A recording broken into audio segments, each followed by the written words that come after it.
Assalamu alaikum wa rahmatullahi wa barakatuhu. Auzubillahi minash shaitanir rajim. Bismillahir rahmanir rahim. Welcome to another live session of Ask an Imam. My name is Farhan Iqbal. I am a missionary of the Ahmadiyya Muslim community. This is a live program that you are watching on multiple platforms, including Twitter or X, Facebook, and YouTube. If you are on Twitter or X, you can use the live stream itself to ask your questions. There is a live chat option that you can use to ask your questions. If you are on YouTube, you can use again the live chat feature with YouTube. If you are on a mobile device, the live chat usually appears underneath the video. And if you are on a laptop or a desktop, the live chat should appear to the right of the video. If you are on Facebook, you can use the comment section to ask your questions. Answers are provided in this program in light of resources found on the official website of the Ahmadiyya Muslim community, that is www.alislam.org. ALISLAM.org. That is the official website of the Ahmadiyya Muslim community. As I mentioned, I am a missionary of the Ahmadiyya Muslim community, and this is a live program. And in this program, you can ask any questions pertaining to Islam, the Ahmadiyya Muslim community, or other world religions.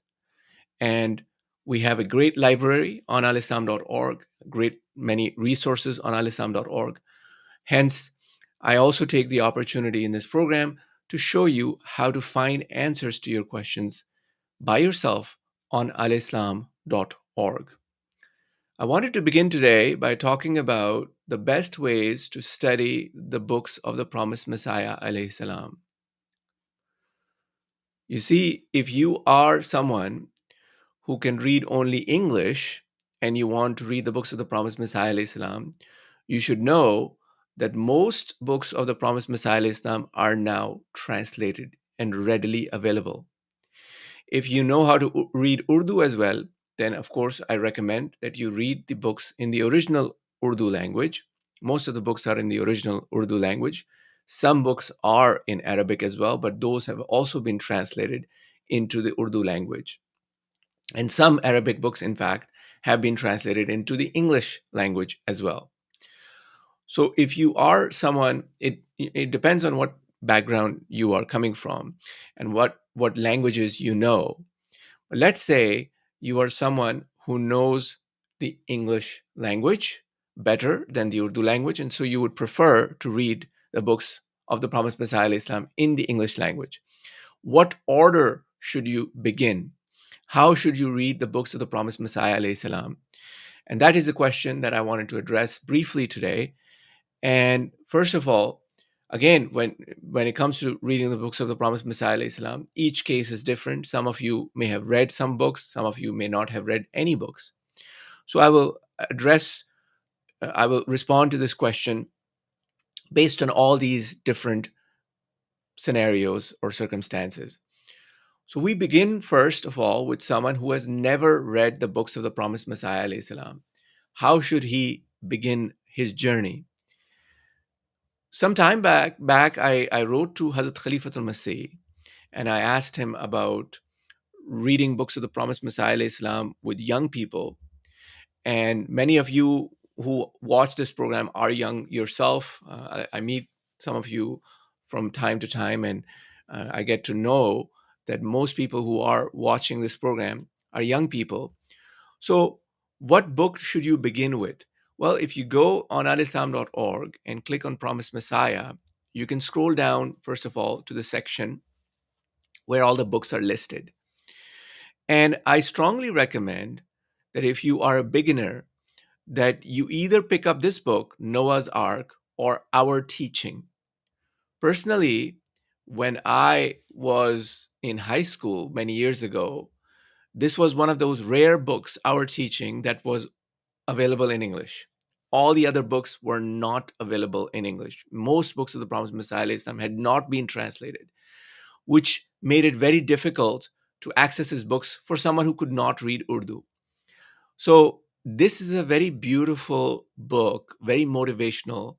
It includes some of the basic beliefs of the Ahmadiyya Muslim community. It is basically a small selection of quotations of the Promised Messiah alayhi salam from his book Kashti Nu, which is Noah's Ark, which is now fully available in translation. But there are some few quotations that are taken out of this book, and they were translated in those days.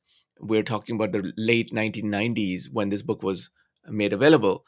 And it's a wonderful, in fact, the actual translation was done much earlier, but the version that I had a chance to read was probably published sometime in the late 1990s. And this is a wonderful motivational book. So if you are really new to the books of the Promised Messiah, alayhi salam, you have not read anything before, this is the book maybe you want to start with, because it is a selection of quotations from the book Noah's Ark. And once you have done that, then you can proceed to the full book, Noah's Ark, An Invitation to Faith, which is a more recent publication. The translation, I mean, is a more recent translation, and I believe it may have been translated as recently as maybe 2016 or so, and it's a wonderful translation. The English has been very beautifully laid out for a modern reader of books of the Promised Messiah alayhi salam. So that's probably either choice number one or choice number two when it comes to reading the books of the Promised Messiah alayhi salam. And then the third book would be this one, The Philosophy of the Teachings of Islam. The Philosophy of the Teachings of Islam is a book that lays out the teachings of Islam that the Promised Messiah Islam has discussed. There was a conference of religions for which this was prepared. It was supposed to be presented as, not supposed to be, but it was presented as one of the lectures or the presentations in this conference of great religions held in 1896. Because it was written for a conference, the language in this book is very simple and easy to understand. There are very complex, in some cases, difficult subjects that are discussed, but they are presented in a way that the general audience can easily understand. Okay, so these are three books that you should start with. And I'm not sure if I mentioned this, but our teaching is a, a selection of quotations from Noah's Ark. So it's not a book that the Prophet Messiah himself wrote, but this is a compilation of a selection of Noah's Ark. So that's someone for a beginner. Now, someone who has already read the books of the Promised Messiah Islam and wants to feel motivated to read more books of the Promised Messiah Islam, for you, I would suggest that you try to find those areas which are of interest to you, right? So, for instance, you could be someone who wants to, maybe you have had conversations with a colleague about religion, and the subject of God came up, or the subject of belief in God or disbelief in God came up. And if you are, for instance, if you become interested in atheism and what it presents and what kind of arguments it has and what the Promised Messiah Islam may have written in response to atheism, then maybe you can get to a more advanced book like Braheen-e-Ahmadiyya, where the Promised Messiah Islam has thoroughly addressed atheism as well. There are other audiences that are in mind for this book, but atheists are also in mind. Now, someone has asked me an excellent question that can I can bring it in right now. That Hakikatul Wahi, is it difficult for beginners? And this is I wanted to address Hakikatul Wahi, and so I will address this question and also continue with my discussion for today about the books of the Promised Messiah Islam. Those of you who are just joining us, I have taken up this question for today. What are the best ways? What is the best way, or best ways rather, to study or read the books of the Promised Messiah Islam? How can we read the books of the Promised Messiah Islam in the best way possible? And I'm discussing it today. So if you have any questions about the books of the Promised Messiah Islam, you can ask. By the grace of Allah, I've read most of the books, and I can give my humble opinion, but I can also give you some ideas or tips for how best you can read the books of the Promised Messiah Islam.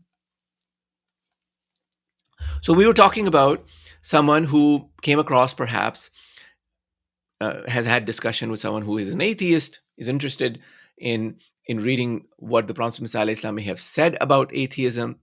And I was mentioning that Braheen-e-Ahmadiyya is one of those books where atheism is mentioned, and atheists are among the audience of this book. And as a person who just asked me the question, Hakikatul Wahi is another book which addresses atheists. In fact, this is mentioned in the very beginning of the book, that if you lack belief in God, then this book will ask you or make you change your opinion about God, revelation, and the existence of God. So this book is 1,000 pages. So it's a very big book. I mean, Braheen-e-Ahmadiyya, I mentioned, it is in multiple volumes, and that's also 1,000 pages. But Hakikat Wahi is one book. Braheen-e-Ahmadiyya has multiple volumes, and it was written over a long period of time. Hakikat Wahi was written over in one go, so to speak. And it is one book that is in translation. It is 1,000 pages. In the original Urdu, it's probably close to 700 pages, but the translation, the way it has been put together and published, it is 1,000 plus pages. Now, if you are looking to read this book, that would be fantastic. And the person who asked this question, is it difficult for beginners? I would say it depends on your background. So if you are a young person who has not come across a lot of religious text, you may find some parts of the book difficult. But if you are not a beginner and you have read some books on the of the Promised Messiah, or you have some background knowledge about religion, maybe you would understand it better. But having said that, even if you are a beginner and you are excited to take on a book like Hakikatul Wahi and you want to read it, there's no harm in starting to read. And if you come across some passages that are difficult to understand, you keep reading and keep proceeding. Because chances are the promised Messiah alayhi salam has explained that concept later on within those same pages, or he may have explained certain concepts in another part of the book. And I believe that the English translation also has a glossary which explains difficult terms, difficult concepts in the back of the book. So you can use these resources. You can go through the book once and maybe come back to it later and read it again if you feel like the first time you read it you didn't understand some things. So even if you are a beginner and you're excited to take this on, you would definitely benefit from reading a book like Hakikatul Wahi, because there are many parts of it that you would easily understand, and it would definitely greatly increase your knowledge about Islam, and your knowledge about revelation, and your knowledge about the Promised Messiah Islam has mentioned four categories of people who are close to God, and he has defined those categories. And especially if you get to the part where the Promised Messiah Islam starts narrating the signs that God showed him, right? And if you start reading those are really faith inspiring, and those are really motivational. And so you should definitely try. I have another question, and I will get to that in just a second. Just to finish my opening, where and I did take on a question while I was talking about this.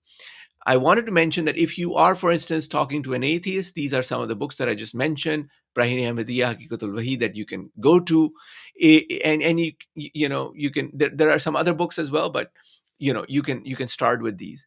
If you come across someone, for instance, if you're having a conversation, you come across someone who brings up jihad, who brings up violence, and this topic often comes in the media, you can pick up a book like The British Government and Jihad, and that would really explain more to you or help you understand what the concept of jihad in Islam is. If you are speaking to a Christian and there is a discussion about Jesus and the belief of the Ahmadiyya Muslim community that Jesus actually migrated to India and died in Kashmir, that's one book that you would want to pick up and start reading.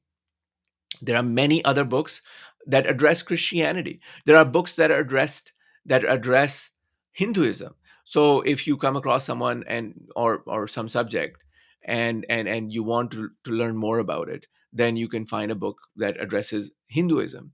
There are you might want to understand the philosophy of prayer, right? And then for that case, I would suggest this book, Blessings of Prayer. Now, it depends it depends on your day-to-day interactions and interests. The reason why this is important is that when we are interested in a subject, we are more likely to study the material related to that subject with more attention and with greater insight into that subject.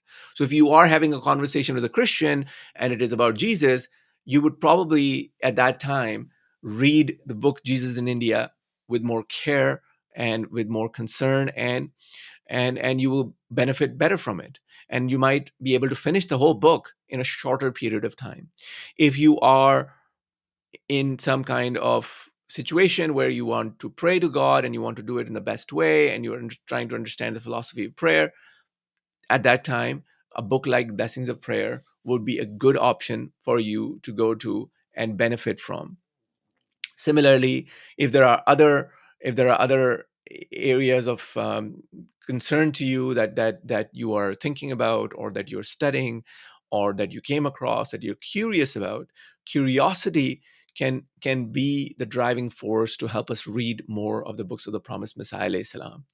And if you are none of the above and you just want to pick up and start reading the books of the promised Messiah alayhi salam, and then I suggest that you can go in chronological order, and you can start at the very beginning. Personally, that's the approach that I took, uh, that I wanted to see the chronology and try to be within the time frame in which the promised Messiah alayhi salam was writing, so that I know, okay, this is in his early days, this is the book he wrote, and then later on he wrote this, and then later on he wrote this.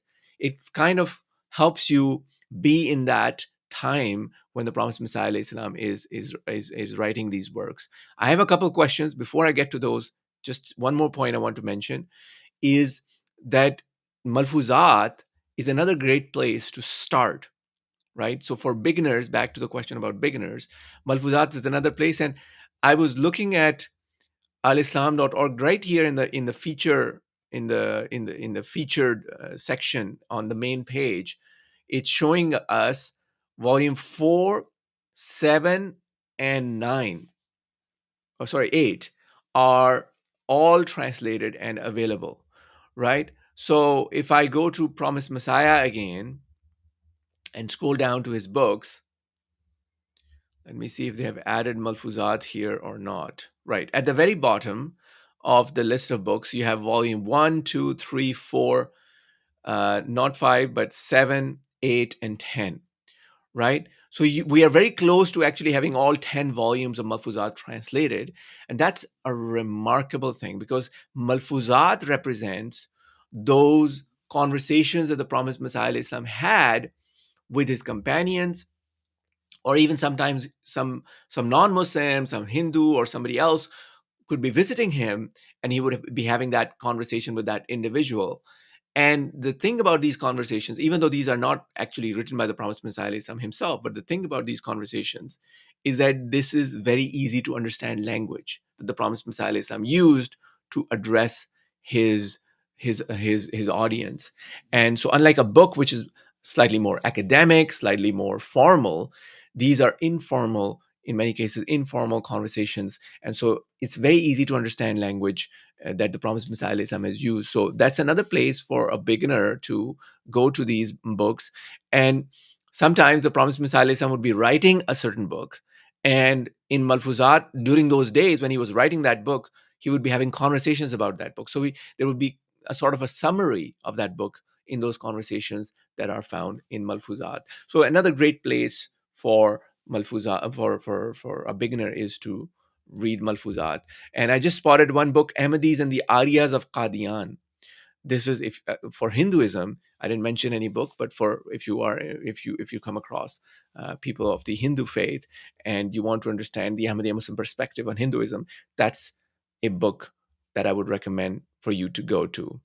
Okay, so these are some recommendations for you to read, study the books of the Promised Messiah, alayhi salam, and hopefully you are able to benefit from them.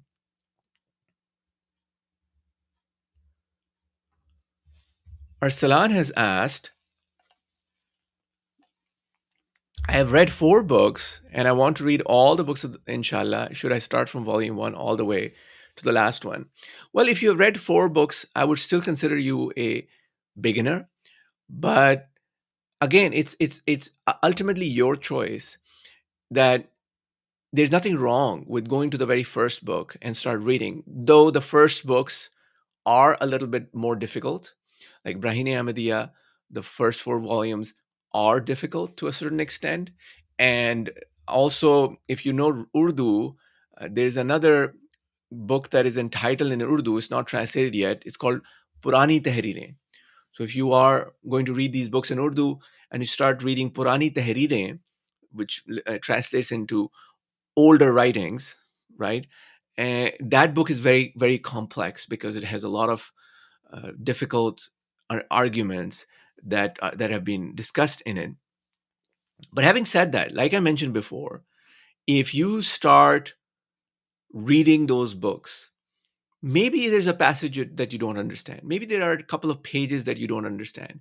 But eventually, you will come across passages, pages that you would understand, and so you will be benefiting from those books regardless. You will be benefiting from that reading regardless, and you will come across, you will come out of it at the end of it. Let's say you start at the very beginning, Braheen-e-Ahmadiyya parts 1 and 2. By the time you finish these parts, 2 parts, you will be amazed at how much more you know about the Islamic faith, how much more you know about the Holy Quran than you did before you started reading these books. So let's say Braheen-e-Ahmadiyya parts 1 and 2, you finish them in the next 4 to 5 months, right? If you read slowly, like I'm personally a slow reader, so maybe it takes that long. Maybe it doesn't take you that long. You will realize, let's say you finish the parts 1 and 2 by December, you will feel that by December, you will feel that you have a lot more better understanding of Islam, of the Quran, as compared to what you know today, and it's going to make you feel very good and spiritually uplifted. Hazrat Muslim Maud, the second caliph of the Ahmadiyya Muslim Jamaat, has mentioned in one place that if you want to build a connection with angels, there are many ways to do it, but one of the ways is to read the books of the Promised Messiah. It attracts Allah's angels when we are reading the words of a prophet of God. It's just amazing what happens. And so I strongly suggest that if you feel like you want to read from volume 1, there's no harm in it. You can go and read from volume 1. But another option would be maybe to go to Hakikatul Wahi first and read Hakikatul Wahi, 1,000 pages, and it's just one of his last books, one of the last books of the Promised Messiah wrote in his life, and it kind of summarizes his message in a way. It's his message is summarized in here. It's very faith inspiring and very uplifting. So Hakikatul Wahi will not just increase your knowledge, it will also improve your spirituality, right? Because it has so many faith inspiring incidents mentioned in it.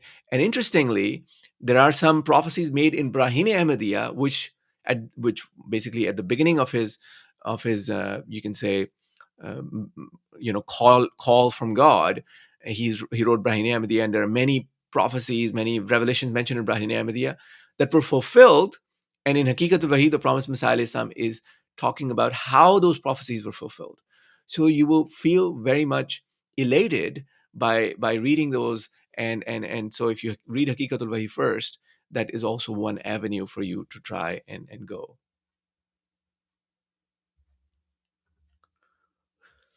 Zayan has asked me a question. Is it acceptable to pray Fajr after sunrise? Again, as I mentioned in previous live streams as well that this is a program where we discuss faith matters, education matters, and we don't discuss matters of fiqh or jurisprudence unless they pertain to some basic concepts, which I can refer certain resources for which I can refer certain resources on al-Islam. So any question that you have pertaining to prayer, a good place to start is the book Salat, a Muslim prayer book, right? And it addresses many such questions. Now, if someone misses the Fajr prayer in the morning, that they are not able to get up on time, then yes, after sunrise they can offer the Fajr prayer, but this should not become a habit. This should not be something that every day a person thinks like, okay, it's okay to offer prayer in late in the morning, and I will offer prayer late in the morning. It should not be done that way. We should try our best to wake up on time and offer prayer, the Fajr prayer, before sunrise. And this book that I just mentioned, Salat, the Muslim prayer book, it answers many such questions. You can also try the Al Islam search engine to find answers to similar questions, questions of this nature.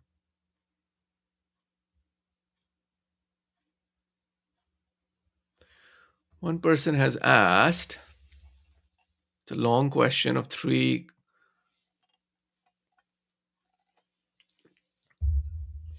In Hakikatul Wahi, Braheen-e-Ahmadiyya and Dawatul Amir, Hazrat Masih Maud Islam and Hazrat Muslim Maud have described some principles of interpreting Ahadith on the Mahdi and Messiah, and have described general categories. For example, some are true and literal, some are true but metaphorical, others are fabrications or false due to historical anachronisms. Is there a resource that categorizes actual ahadith and points out which ones are acceptable and which ones are to be rejected? There is a general resource on the categorization of ahadith in the Jamaat, right? I assume that you're asking about Jamaat literature, which has a resource that categorizes ahadith, and there's a general category discussion in an Urdu book, right, which is Hadikatu Salihin. So if you go to the opening introduction to Hadikatu Salihin in Urdu, you will find that the categories of ahadith are mentioned there, right? And what is a Jamaat perspective in general about ahadith. But that's a general note on ahadith, and what you might be looking for are specific, a compilation that specifically mentions that from the Jamaat perspective, whether this a certain hadith is acceptable or not. And I'm not sure that such a resource exists or not. I am aware that as far as Sahih Bukhari is concerned, there is on alislam.org, if you go to Sahih Bukhari, right, there's a commentary of Sahih Bukhari available on Al-Islam, right? So it immediately opened a volume for me, but let me go to the Urdu web page of alislam.org, and I'm going to click on the Holy Prophet Sallallahu Alaihi Wasallam and Sahih Bukhari, right? This is so far the only hadith compilation book which has a detailed commentary, right? We have other hadiths which are translated. So in the case of Sahih Muslim, this is the Jamaat translation. It doesn't have commentary. But Sahih Bukhari is the one which has a commentary, and we have up to volume 16. So this is actually higher than the last time I visited this page some months ago. So it's alhamdulillah, it's almost the entirety of Sahih Bukhari is now available on alislam.org with commentary from the Jamaat. So if there is a difficult hadith in Sahih Bukhari, I would consult this commentary and see what the Jamaat says about that particular hadith. And a lot of different scholars came together to, you know, put this together. So a lot of work has gone into this commentary of Sahih Bukhari. A lot of effort has been made. A companion of the promised Messiah, alayhi Islam, Hazrat Sayyid Waliullah Zainul Abidin Shah Sahib radiallahu anhu, wrote this. And then in recent years, scholars of the Jamaat came together and they put it into a format that could be presented in the modern day, and they have really done a lot of hard work in putting this together. So that's my go-to place for Sahih Bukhari when I want to see what the Jamaat says on particular ahadith, right? So if you are asking, is there a resource that categorizes actual ahadith and points out which ones are acceptable and which ones are to be rejected?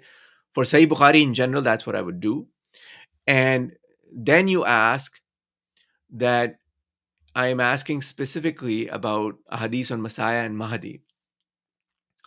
Well, I'm not sure whether the Jamaat has compiled all the ahadith on Messiah and Mahdi and said, okay, these are the acceptable ones, these are the metaphors, and these are the the ones that are fabrications or not.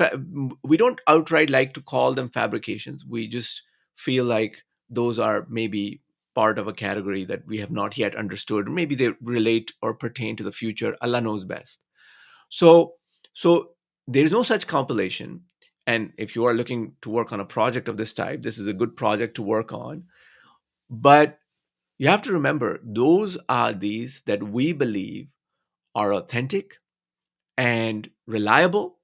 They have been discussed in our books, right? In the books of the promised Messiah, alayhi salam.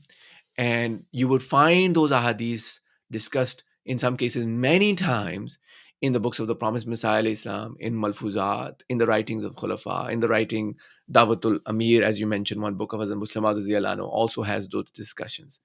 So automatically, the category of ahadiths that we find reliable and fulfilled in terms of prophecy, those are all mentioned there. Now, those are these that are to be taken as metaphors. You will find in again in the books, in the writings of the promised Messiah, some Khulafa and scholars of the Jamaat, there are other ahadiths that are to be taken metaphorically that are listed there. And in the case of those ahadiths, there's a lot of Urdu literature on it, but I would defer back to Hadithatu Salihin, which contains a list of those ahadiths. And unfortunately, we don't have a lot of material on this in the English language.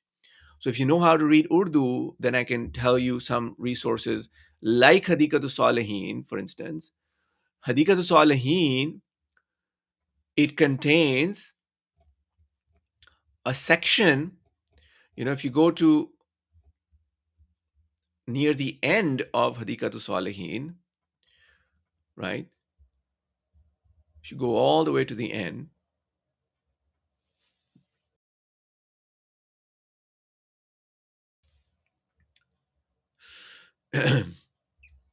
all the way to the end of Hadithatu Salihin in the contents. So Ummate Muhammadiyya or Ummati Nabi, right? La Nabi Abadi ke alfaz, Khatam Nabiin ke alfaz. But earlier than that, we have Nuzul Masih और ज़हूर महदी से मुतल्लिक अहादीस पर तबसरा ईसा बिन मरियम यानी मसीह माऊद और महदी माऊद का ज़हूर.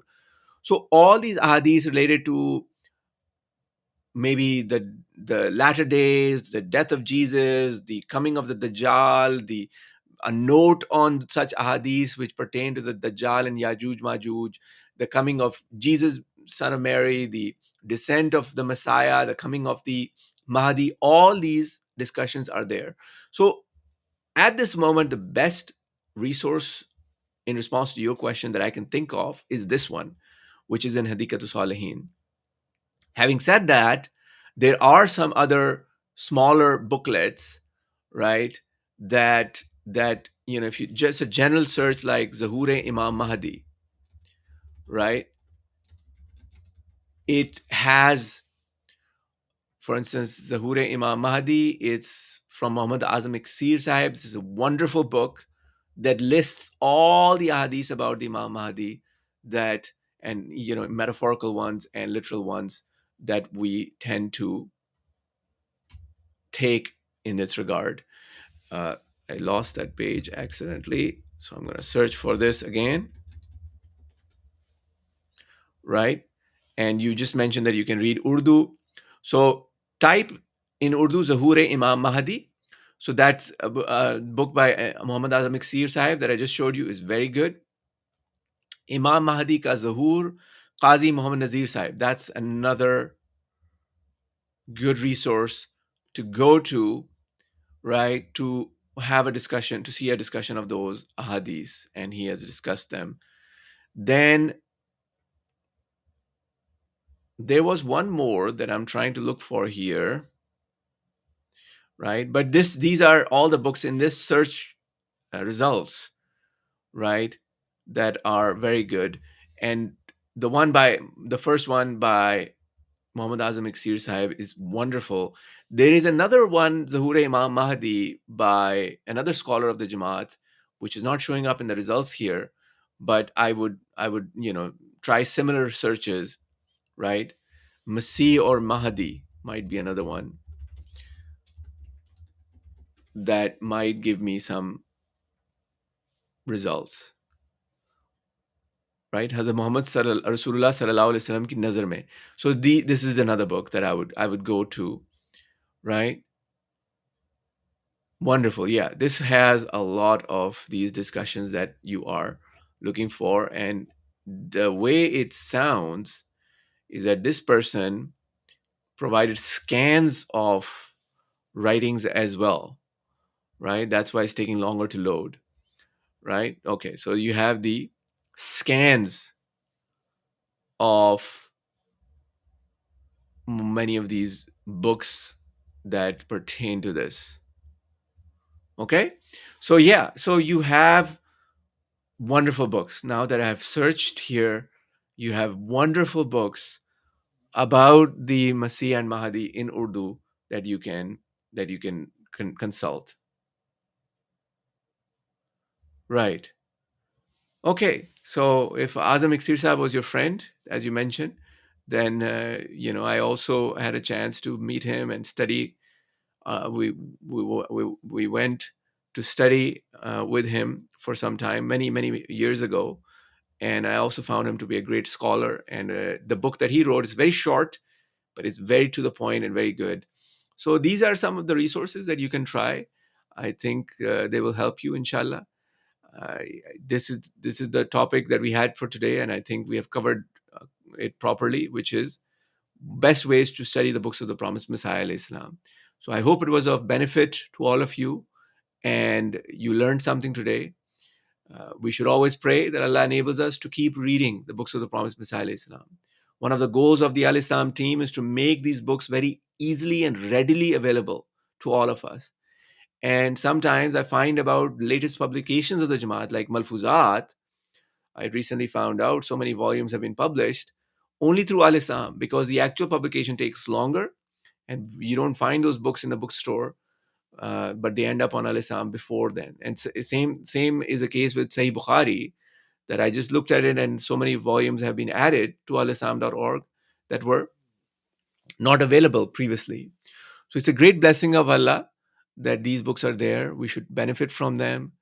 And in this day of social media where we are reading so much online content, it is imperative that we should also spend some time reading the books of the promised Messiah alayhi salam, because a lot of this online content is not at all beneficial, and sometimes it is just a waste of time. But the books of the promised Messiah alayhi salam, even if we spend a few minutes, 2, 3, 5 minutes, it will impact us in a very beautiful way, in a very good way. May Allah enable all of us to keep on reading and benefiting from the books of the promised Messiah alayhi salam. That's all the time I had for today. I really appreciate all of you who joined this program. Please remember me and the alislam.org team in your prayers. Jazakumullah and assalamu